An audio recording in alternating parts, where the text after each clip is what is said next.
नमस्कार. मी किरण वाघमारे. तुम्ही पाहत आहात हवामान अंदाज आणि बातमी यूट्यूब चॅनल.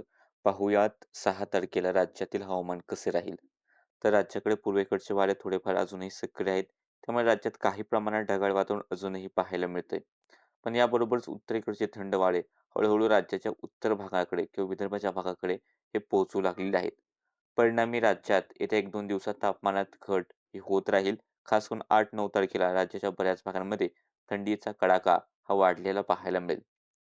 सध्या जर आपण 5 फेब्रुवारी रोजीची सॅटेलाईट इमेज पाहिली तर अमरावती, वर्धा, नागपूर, भंडारा, गोंदिया, गडचिरोली, चंद्रपूरचे काही भाग, बीड, धाराशिव, सोलापूर, सांगली, सातारा, पुणे, अहिल्यानगर, छत्रपती संभाजीनगर, जालना, नाशिक, ठाणे, पालघर, रायगड, रत्नागिरी या भागांमध्ये आंशिक असं ढगाळलेलं वातावरण पाहायला मिळते आणि या ढगांमधून कसल्याही प्रकारच्या पावसाची शक्यता नाही. पूर्वेकडून थोडेफार बाष्प घेऊन वारे येत आहेत.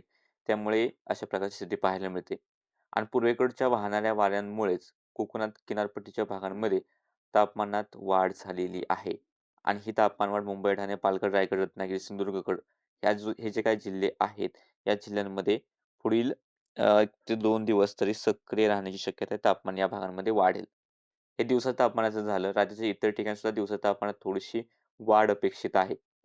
आणि जर आपण येत्या दिवसाचं जसं सांगितलं, की राज्यात उत्तरेकडच्या भागातून थंडी ही पाहायला मिळणार आहे. उत्तरेकडून दक्षिणेकडे थंडी 1-2 दिवसात वाढत वाढत जाणार आहे. बाकी सध्याच्या अपडेटमध्ये इतकंच. YouTube चॅनलवरती पाहत असाल तर चॅनलला सबस्क्राईब करा. Facebook पेजवरती पाहत असाल तर पेजला फॉलो करा.